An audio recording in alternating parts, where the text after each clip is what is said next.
hace 2 semanas cuando empezamos la serie de Daniel.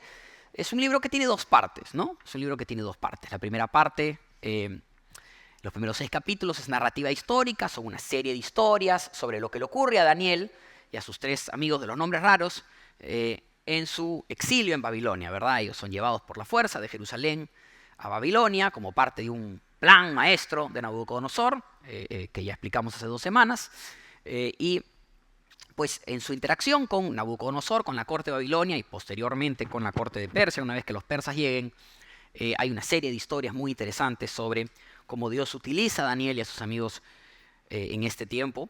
Y la segunda parte del libro son una serie de sueños y visiones proféticas que Daniel recibe sobre cosas que van a ocurrir después en la historia, ¿no? Y dijimos que la serie se iba a concentrar en los primeros 6 capítulos, ¿verdad? Nos íbamos a concentrar en la parte narrativa, en las historias alrededor del tiempo de Daniel en el exilio. Pero hoy vamos a hacer un poquito una excepción. Porque obviamente al entrar al clímax del capítulo 2, que es el momento donde Daniel va a contarle a Nabucodonosor cuál fue su sueño y qué significa, obviamente ese sueño es un sueño profético que Dios le da a Nabucodonosor. Y como tal tenemos pues que descifrar un poquito de qué se trata este sueño y qué eventos en la historia este sueño está prescribiendo, ¿no? Ahora, cada vez que vemos un texto profético en la Biblia, cada vez que leemos un texto en la Biblia que incluye una profecía, ese texto tiene dos propósitos. Uno es el propósito específico para el tiempo específico en el que fue dado, ¿no? A Nabucodonosor se le da una información específica sobre cosas que van a pasar posteriormente a él. Y esos eventos realmente están en el futuro de Nabucodonosor, pero en nuestro pasado, como ahora vamos a ver. Pero eso no significa que el único propósito de este texto para nosotros es, bueno, las profecías se cumplen. Eso es muy bueno, ver que Dios es poderoso, que Dios realmente es omnisciente y que sabe lo que va a ocurrir después. Pero estas historias siempre tienen un propósito para la iglesia en todo tiempo. Hay un mensaje mayor que simplemente ese. Y de eso también vamos a hablar hoy, ¿no? Ahora hagamos un repaso de dónde estamos, ¿no? Porque la semana pasada Julio estuvo aquí y Julio empezó con el capítulo 2 de Daniel, ¿verdad? Y les conto, y si ustedes no estuvieron o no se acuerdan o no le prestaron tanta atención a Julio, no lo voy a decir, pero hagamos un repaso de cómo llegamos a este punto y a Daniel frente a Nabucodonosor, contándole su sueño e interpretando su sueño, ¿no? La semana pasada vimos que Nabucodonosor un día se despierta muy perturbado. Se despierta muy perturbado porque ha tenido un sueño que lo ha dejado muy preocupado. Y Nabucodonosor llama a todos sus asesores, sus consejeros, ¿no? En la Biblia, algunas traducciones los llaman magos, adivinos. Básicamente gente que era normal en esta época. En el mundo antiguo se le daba mucho valor a la astrología y la mayoría de asesores del rey, la mayoría de consejeros del rey sabía de astrología, por eso es que se les da este nombre. Y los llama y les pide, bueno, he tenido este sueño y necesito que me lo interpreten, ¿no? Y todos sus adivinos, sus consejeros, pues lo miran al rey y le dicen, como no, su majestad, ¿no? Cuéntenos usted el sueño y nosotros le decimos qué significa, ¿no? Pero Nabucodonosor adopta una estrategia diferente. Nabucodonosor decide no contarles el sueño. Ahora, eso puede ser porque no se acordaba del sueño. A veces nos pasa, a ustedes debe haberles pasado, un día se despiertan un poquito perturbados por un sueño, pero no recuerdan los detalles del sueño, eso pasa. Pero sospecho yo, la verdad, creo que empata mejor con el texto, que Nabucodonosor sí recuerda el sueño, pero decide no decirle a sus consejeros cuál es el sueño, porque Nabucodonosor, como ya vimos en el capítulo 1, es un tipo astuto.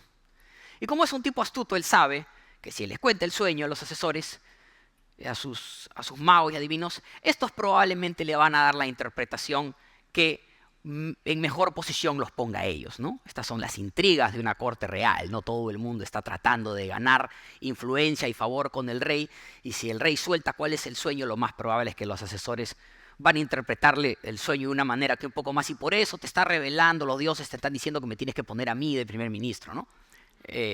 Entonces Nabucodonosor decide, no les voy a contar el sueño, y más bien ustedes tienen que decirme el sueño y luego su interpretación. A lo que sus magos y adivinos le dicen, majestad, eso no es posible. ¿Quién ha hecho eso? ¿No? Eso es imposible. Usted tiene que decirnos el sueño y nosotros lo interpretamos. ¿Quién conoce los sueños de otra persona? Solamente los dioses, ¿no? Y Julio habló sobre este punto, sobre cómo en eso los consejeros tenían razón. Solamente Dios conoce todo. Pero Nabucodonosor, como todo tirano del mundo antiguo, un hombre acostumbrado a tener estrategias de motivación bastante peculiares, les dice, mira, si no me dicen el sueño y su interpretación, los voy a matar a todos. La gente trabaja mejor bajo presión, ¿no? Entonces Nabucodonosor toma esta decisión, promulga un edicto, y en medio de ese pánico, Arioc, el jefe de la Guardia Real, va a buscar pues, a los diferentes consejeros y magos acreditados ante la corte de Nabucodonosor, y entre ellos se encuentran obviamente Daniel y sus amigos, ¿no? Y el texto nos dice que el jefe de la guardia va a buscar a Daniel, Daniel sale a recibirlo, después vamos a ver los detalles de ese encuentro, Daniel sale a recibirlo, y al final Daniel decide ir a ver al rey, le pide al rey un poco de tiempo para que se le pueda revelar este sueño y su interpretación. Luego va con sus amigos, les pide que oren a sus amigos. Luego Dios le revela a Daniel cuál es el sueño y cuál es su interpretación. Y Daniel vuelve con el rey, vuelve a la corte para tener audiencia con el rey y contarle, ¿no? Y ahí los dejó Julio y les dijo, si quieren el cuento la próxima semana, ¿no? Esta es esta forma de hacer que sigan viniendo. Y aquí estamos.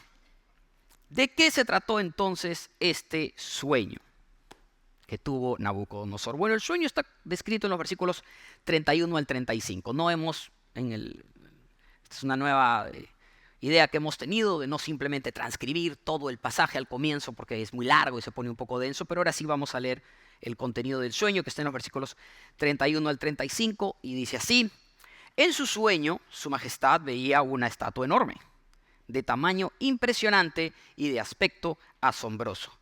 La cabeza de la estatua era de oro puro, el pecho y los brazos eran de plata, el vientre y los muslos eran de bronce y las piernas eran de hierro, lo mismo que la mitad de los pies, en tanto que la otra mitad era de barro cocido. De pronto, mientras usted contemplaba la estatua, una roca fue cortada, pero no por manos humanas. Esta golpeó e hizo pedazos los pies de hierro y barro de la estatua, y con ellos hicieron añicos el hierro y el barro, junto con el bronce, la plata y el oro, que se volvieron como paja en la era del verano. El viento los barrió sin dejar rastro. Pero la roca que golpeó la estatua se convirtió en una montaña enorme que llenó toda la tierra. Hay tres grandes temas en este sueño peculiar, ¿no? Un sueño lleno de poderosas metáforas. Por eso seguramente Nabucodonosor estaba tan perturbado, ¿no? Es muy obvio para él que este sueño tenía un significado especial. Y hay tres grandes temas en este sueño, en toda esta interacción entre Daniel y el rey, sobre los que yo me quiero centrar. Que son de alguna manera, como se dice ahora, ¿no? Las ideas fuerza del texto, ¿no? Y la primera que nos muestra toda esta interacción entre Daniel y Nabucodonosor y en el propio contenido de su sueño, es que Dios es la única fuente de autoridad y poder.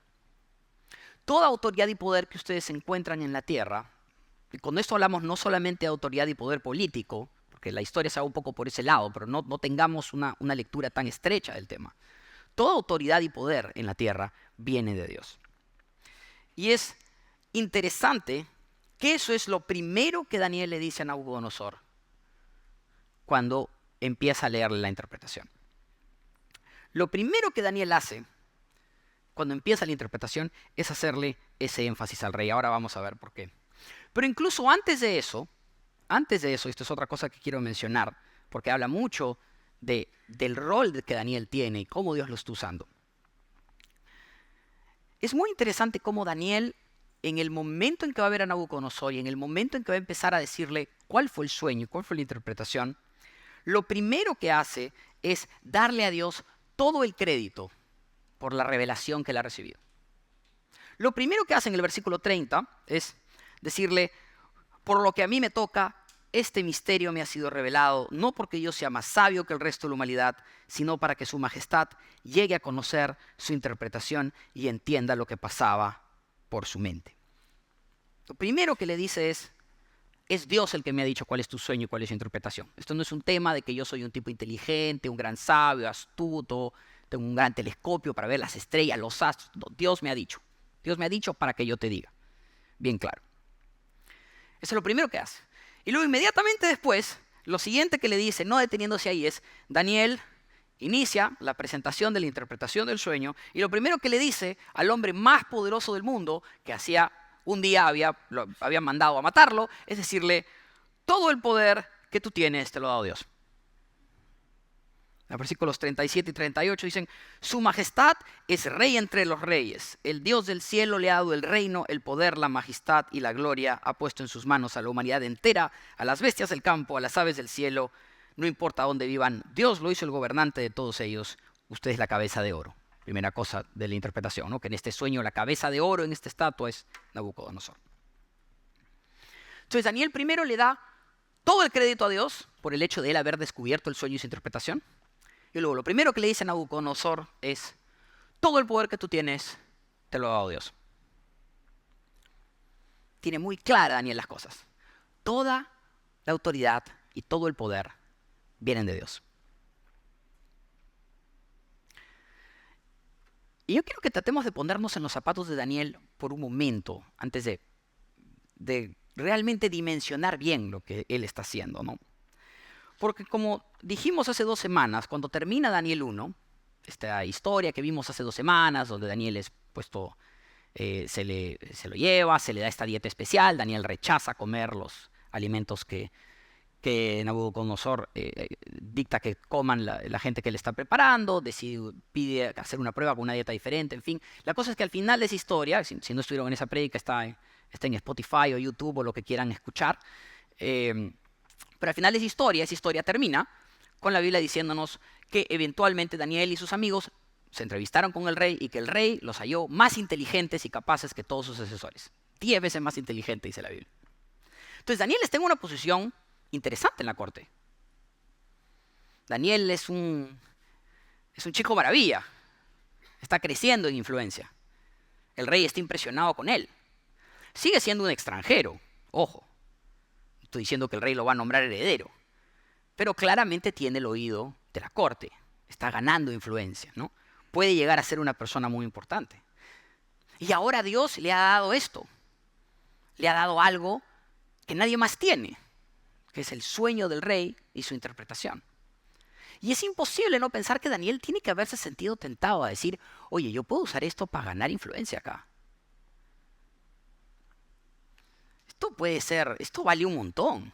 Yo acá puedo quedar como el capo de todos los capos.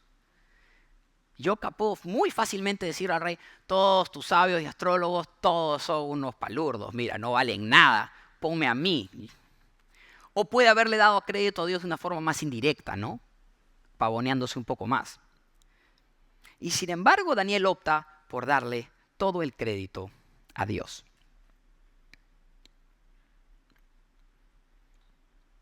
Daniel opta por darle todo el crédito a Dios. Y este es un patrón de Daniel. Este es un patrón constante de Daniel, de tener mucha humildad en momentos críticos y también mucha valentía. Piensen en toda la valentía que le ha tomado a Daniel llegar a este momento. Primero, porque esta historia que conté hace un rato, que contó Julio la semana pasada, de Nabucodonosor con sus magos, Daniel no está presente en la escena. Nabucodonosor está quizás con los cortesanos propios de Babilonia, más cercanos a él. Daniel debe estar en sus aposentos, pues, ¿no? Y la historia comienza con la guardia real, después de que Nabucodonosor ha proclamado su edicto de motivación bajo presión. La guardia real ha salido a buscar a los consejeros para matarlos, y es ahí que aparece Daniel en la historia. Daniel aparece en la historia con una guardia afuera de su casa diciendo salgan para matarlos. Y la Biblia dice que Daniel sale a hablar. Y la Biblia dice en los versículos 14 y 15, que Daniel le habla a Arioc, el jefe de la guardia, con mucho tacto y sensatez y le pregunta, ¿por qué ha emitido el rey este edicto tan violento, ¿no? Si a ustedes los van a matar, si se aparece una guardia fuera de su casa, porque en fin, al final del cabo, para la mayoría de ustedes vive aquí. Quiero que ustedes piensen que están en el extranjero. Quizás algunos de nuestros amigos venezolanos que está aquí, que esta no es su casa. Y encima se aparece una guardia afuera dispuesta a matarlos. ¿Ustedes van a salir a preguntar a qué ha venido, caballero? ¿Esa es la reacción normal de una persona? Porque yo me estaría escapando por la puerta atrás, yo no sé ustedes. Y sin embargo, Daniel sale. Y luego Daniel, dice la Biblia que Daniel va a ver al rey para pedirle tiempo para interpretar su sueño. Si el hombre más poderoso del mundo te manda a matar, tu reacción inmediata es, voy a buscar al tipo. Voy a ir a buscar a esta persona que acaba de mandarme a matar a su propio palacio donde está rodeado de toda su guardia para hablar con él. ¿Saben cuánto valor requiere eso? ¿Cuánta valentía requiere eso? Y luego de que le pides tiempo adicional, hay un detalle en los versículos 17 y 18, ¿no? de que Daniel vuelve a su casa y le cuenta a sus amigos. Dice que Daniel vuelve a su casa después de pedirle tiempo al rey y les pide a sus amigos que imploren misericordia al Dios del cielo sobre este misterio, ¿no? Lo que significa que Daniel, cuando fue a hablar con el rey, no sabía si Dios le iba a revelar el sueño. No sabía. Se la jugó. Estaba ganando tiempo para salvar vidas. Entonces no es que Daniel haya esperado todo esto y ya Dios le haya revelado. No, no. Daniel recién va a pedirle a sus amigos que oren para que Dios le revele. Y luego Dios le revele el sueño, ¿no? ¿Por qué menciono todo esto? Porque quiero que veamos en la conducta de Daniel una vida que refleja esta verdad de que Dios realmente es la fuente de toda autoridad y todo poder. Si tú realmente crees que Dios es la fuente de autoridad y todo poder, que no hay nadie allá afuera, por poderoso que sea, que pueda hacerte daño, si es que Dios no lo permite, te vas a comportar como Daniel. Y si no, no. Y la única manera en que Daniel puede haber tenido este comportamiento, esta humildad y esta valentía, es por una vida de oración y de comunión con Dios muy cercana y muy intensa. La única manera de no ceder a la tentación de estar en una posición de autoridad, de poder, de dominio sobre otras personas, de oportunidades de hacer riqueza o de influenciar en gente que tiene mucho poder, la única manera de cumplir ese rol fielmente para con Dios es teniendo la clase de vida de oración, de comunión con Dios, que lleva la humildad y la valentía que tuvo Daniel. Esa vida es una vida consecuente con la idea de que Dios es la única fuente de autoridad y poder. De no dejarte seducir por la idea de que puede haber influencia y poder fuera de Dios. Entonces, esa es la primera idea fuerza del mensaje, que Dios es la única fuente de autoridad y poder. La segunda idea, el segundo gran tema de este sueño, claramente, y ese diría que es el tema central del sueño en sí, es que todo imperio, toda autoridad, todo poder en la tierra eventualmente expira, eventualmente perece. Ese realmente es el mensaje del sueño que tiene Nabucodonosor. Yo dije al comienzo, ¿se acuerdan? Que toda profecía tiene dos propósitos en la Biblia, ¿no? Una es mostrarnos el poder de Dios a través del cumplimiento de sus profecías en un tiempo específico y luego el mensaje que tiene para toda la iglesia. Ahora, en cuanto al cumplimiento de la profecía de este sueño, el cumplimiento está en la historia, estaba en el futuro de Nabucodonosor, pero está en nuestro pasado. Si ustedes leen un poco de historia, y la gente que ha estudiado esto con cuidado puede ver cómo este sueño profético que tiene Nabucodonosor se va a cumplir. Y Daniel le alerta un poco en la interpretación de su sueño cómo es que se va a cumplir. Daniel le dice, a partir de los versículos 36 en adelante, empieza explicándole diciendo, este fue el sueño y ahora lo interpretaremos al rey. Su majestad es rey entre los reyes, el Dios del cielo le ha dado el reino, el poder, la majestad y la gloria. Ha puesto en sus manos a la humanidad entera, a las bestias del campo y las aves del cielo. No importa dónde vivan, Dios lo hizo el gobernante de todos ellos. Usted es la cabeza de oro. Entonces, primero, Daniel le dice, la cabeza de oro en esta estatua eres tú, Nabucodonosor y Babilonia. Después surgirá otro reino inferior al suyo. Este reino que le sigue también está en el mismo texto de Daniel. ¿Quién conquista Babilonia? Lo conquista Persia. Y es más, en Daniel 5, unas semanas, vamos a ver un poco el relato bíblico sobre este proceso. Hay otras fuentes históricas de que esto ocurrió también, ¿no? De que al final Persia o Medo-Persia o el Imperio Aqueménido, depende del nombre que le quieran dar, es el que conquista Babilonia, ¿no? Y Daniel continúa. Y luego vendrá un tercer reino, que será de bronce y dominará sobre toda la tierra. ¿A qué se refiere con que va a ser de bronce y va a dominar toda la tierra? Bueno, la mayoría de estudiosos creen que se refiere a Grecia. Grecia es quien conquista Persia.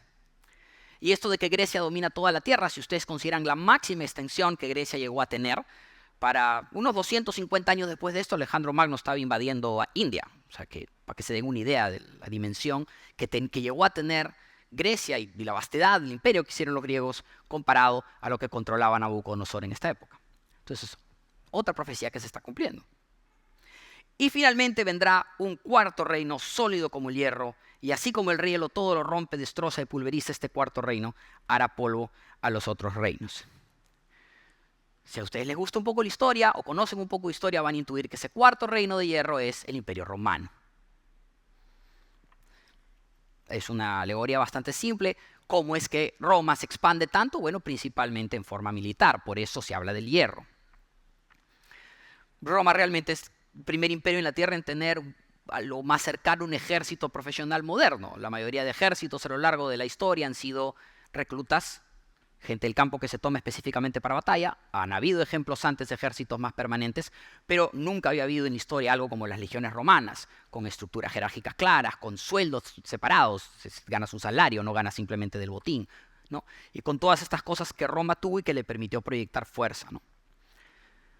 Persia, Grecia y Roma, ahí está el cumplimiento de la profecía del sueño de Nabucodonosor. Oro, plata y bronce y hierro. Babilonia, Persia, Grecia, Roma. Todo bacán, hasta ahí. Luego la cosa se empieza a poner un poco más confusa, ¿no? Porque en los versículos siguientes, 41 en adelante, Daniel continúa y dice: usted veía que los pies y los dedos de la estatua eran mitad hierro y mitad barro cocido, pues será un reino dividido. Sin embargo, tendrá aún la fuerza del hierro, aunque haya visto hierro mezclado con barro. Y como los dedos de los pies eran mitad hierro y mitad barro, este reino será parcialmente fuerte y parcialmente débil. Y como el hierro mezclado con barro, así el pueblo será una mezcla y no permanecerá unido, como tampoco se unen el hierro y el barro. En los días de estos reyes, el Dios del cielo establecerá un reino que jamás será destruido ni entregado a otro pueblo, sino que permanecerá para siempre y hará pedazos a todos estos reinos. Y ahí es menos obvio. Les concedo que ahí está más complicado. ¿Qué significan estos dedos de los pies que son mitad hierro y mitad barro? ¿Qué significan estos reyes de los que habla el versículo 44? Bueno, eso ya depende de a quién le pregunten. Ya entramos al mágico campo de la escatología, ¿no? Y si son preteristas, dependerá de si son preteristas parciales o totales, y dirán que fue el mismo imperio romano en esta época o que fue el año 69 después de Cristo, cuando el imperio romano tuvo 4 emperadores en un año. Y si no son preteristas, dependerá de si son postmilenaristas o premilenaristas, si son premilenianistas, pretribulacionistas o posttribulacionistas. Y si ustedes quieren entrar a eso, háganlo en su tiempo. Yo quiero almorzar, ¿ya? Es muy interesante explorar estas cosas. Puede ser muy interesante. Pero sí les advierto de algo. Dios no desea que tú juegues a leer las hojas del té. No hay una versión cristiana de leer las hojas del té. Y ciertamente no quiere que tú entres en disputas ociosas y ridículas con otros creyentes sobre: pero a mí me parece que esta hoja del té tiene la forma del Imperio Romano y a ti te parece que de las Naciones Unidas, pues así que tú no eres creyente, yo sí. ¿Ya? Eso Dios no quiere. La idea fuerza aquí, el punto aquí que tú te tienes que llevar, de lo que ya has visto en el cumplimiento de esta profecía y en el hecho de que esta profecía se refiere a un reino que ya pasó, que estamos viviendo ahora o que vendrá en el futuro. Ya lo dijo Daniel cuando empezó toda su presentación y le dijo a Nabucodonosor: su majestad es rey entre los reyes porque el Dios del cielo le ha dado el reino. Ese es el mensaje de la serie. No tienes por qué temer los grandes movimientos geopolíticos de la tierra, ni tampoco tienes por qué temer las intrigas políticas a tu alrededor, por más oscuras que a veces parezcan o por más difíciles que sean. o por más dificultades y ansiedad que te causen, porque al final Dios está en control. Y hay un detalle genial. Hay un detalle genial, que es la reacción de Nabucodonosor. Porque Daniel 2 termina con Nabucodonosor diciendo, con la Biblia diciendo que Nabucodonosor se postró ante Daniel y que lo honró y ordenó que se le presentara una ofrenda de incienso y le dijo: tu Dios es el Dios de dioses y el soberano de los reyes. Tu Dios revela todos los misterios, pues fuiste capaz de revelarme este sueño misterioso. Y que luego el rey puso a Daniel en un puesto prominente y lo colmó de regalos. Lo nombró gobernador de toda la provincia de Babilonia y jefe de todos sus consejeros. Y a solicitud de Daniel nombró a Sadrach, a Mesach y a Abednego administradores de la provincia de Babilonia, y que Daniel, por su parte, permaneció en la corte real. Claramente Nabucodonosor capta el mensaje. Y una de las razones por las que lo capta, creo yo, es porque si tú estudias un poco de religión sumeria, la religión que tenían los babilonios, hay una divinidad en la religión sumeria que se llama Enlil. Esta divinidad toma la forma de una gran montaña. La piedra que rompe la estatua y se convierte en una gran montaña que ocupa toda la tierra. Enlil, el dios montaña de los sumerios. Y luego en el sueño, ¿qué ocurre? Que una vez que la piedra pulveriza la estatua, dice que el viento se lleva todos los escombros hasta que no quedó nada. ¿No es cierto? En la religión sumeria, Enlil es el dios de los vientos y los aires. Este es Dios hablándole a Nabucodonosor a través de los conceptos que él conoce y las metáforas que él conoce a un hombre pagano que no sabía nada del rey de Israel, a través de códigos que Daniel no tenía cómo entender, para mostrarle que él es Dios. Muchas veces Dios nos va a usar para hablarle a gente que tiene influencia, que tiene poder, sin que nosotros siquiera nos demos cuenta del poder que eso tiene.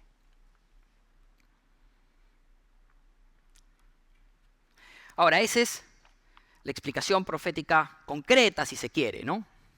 Pero ¿cuál es el mensaje para toda la iglesia, más allá de saber que Dios profetizó a Persia, a Grecia y a Roma? El mensaje del sueño de Nabucodonosor es que no hay nada que el ser humano construya, ni en ese tiempo ni ahora. No hay imperio, no hay estado, no hay ejército, no hay milicia, no hay poder, no hay autoridad política, no hay ideología, no hay poder económico, no hay influencia cultural, no hay religión tampoco. No hay nada cuán vasta, cuán influyente, cuán tecnológicamente sofisticada. No hay nada que el ser humano haga que no vaya a volar en 1000 pedazos. El sueño termina, como dice Daniel: con ellos hicieron añicos el hierro y el barro, junto con el bronce, la plata y el oro, que se volvieron como paja en la era del verano, porque el viento los barrió sin dejar rastro. Esta es una gran y poderosa verdad. Una verdad que implica una advertencia. Era una advertencia a Nabucodonosor. No pierdas el sentido de perspectiva. ¿Sabían que uno de los títulos de Nabucodonosor, rey de Babilonia, era rey del universo? En los títulos que él le daba a sus, ¿no? ¿Se acuerdan cómo los reyes tenían un montón de títulos? Hasta el día de hoy los tienen, ¿no? El rey Carlos es protector de la fe, bla, bla, bla, hasta el día de hoy. En esta época uno de los títulos que el tipo se ponía era rey del universo, para que vean la humildad. ¿Ya? Entonces Dios le hace una advertencia para que él no pierda el sentido de la perspectiva. Y es la misma advertencia que te hace a ti. Una advertencia sobre dónde pones tu confianza. Lo pones en tu posición económica, en tu talento, en tu educación, en tu fortuna, en tu carrera, en el trabajo que tienes. ¿Dónde pones tu seguridad? ¿Está en Cristo tu seguridad? ¿O está en que tienes familia que te ampare? ¿En que tienes fortuna? ¿En que tienes trabajo? ¿En que tienes salud? ¿O en que si la cosa se pone terrible, bueno, tienes green card, otro pasaporte para salir? ¿En dónde está tu seguridad? Y finalmente, ¿dónde está tu tesoro? ¿Está tu tesoro realmente en Cristo? ¿O está en los imperios del hombre? En la tecnología que tenemos. En las ideas políticas en las que creemos. A veces no hay nada más triste que ver a un cristiano que está totalmente entusiasmado con que gane tal o cual candidato. Peor aún, peleándose con otros creyentes porque el otro quiere que gane otro. ¿dónde está tu tesoro? ¿Está en Cristo o está en que alguien se siente en palacio por 5 años? Pero así como hay una advertencia en esta gran verdad, también hay una poderosa palabra de aliento y esperanza. La advertencia es para Nabucodonosor, pero la palabra de aliento y esperanza es para Daniel. Y esa palabra de aliento y esperanza es: no importa que seas rehén en esta tierra extraña a la que te han forzado a venir. No importa que un día te levantes y hay una guardia en la puerta de tu casa buscándote para matarte por algo que no hayas hecho y tengas que ver cómo zafarte. Todo lo que te oprime, todo lo que es injusto, todo perecerá. Algún día el exilio se va a acabar y todos iremos a casa. Esa es la palabra de aliento para Daniel. Por eso es que Daniel tiene tanto entusiasmo en proclamarla frente al rey. Y es la misma palabra de aliento y esperanza para nosotros, para todos aquellos que viven circunstancias difíciles, para todos aquellos que sufren por cosas que no pueden controlar. Que algún día el exilio se acaba y que todos volveremos a casa. Y eso me hace pensar en el tercer y último punto, que es que somos ciudadanos de un reino eterno.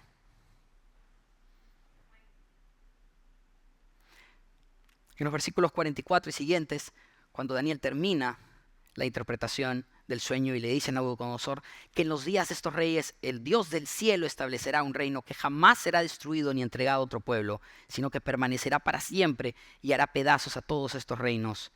Este es el significado de la roca que fue cortada de la montaña, no por manos humanas, y que hizo añicos al hierro, al bronce, al barro, a la plata y al oro. ¿Quién creen que es la roca cortada de una montaña, hecha por manos no humanas, que se convierte en una montaña gigante que cubre toda la tierra? No tienen que intuirlo porque la misma Biblia lo dice, el mismo Jesús lo dice.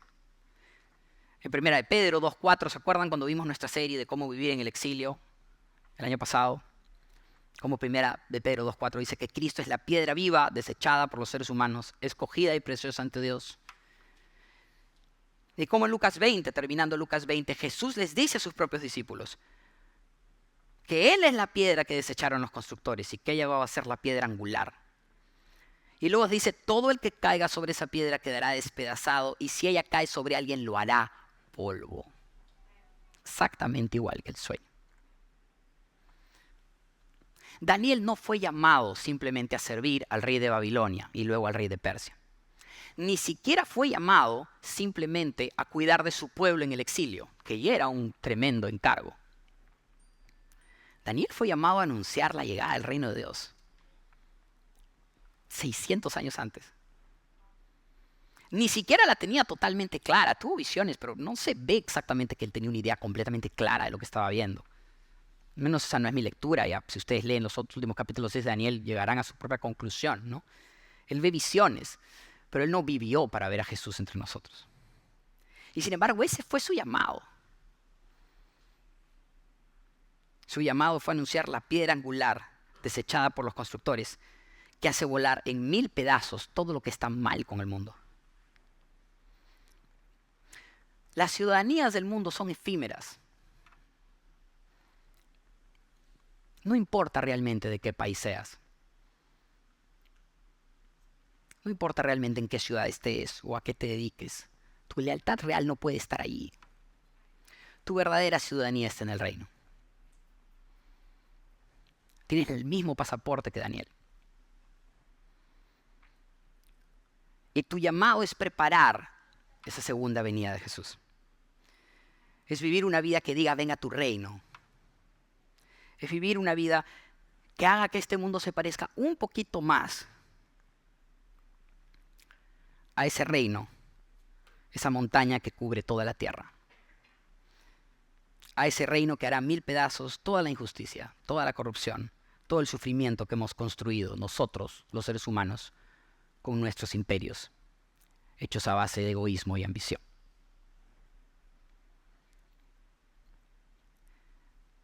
Ese llamado es hacer de este mundo un poquito más parecido a ese reino donde los que lloran son consolados, Los que están cansados y cargados encuentran descanso.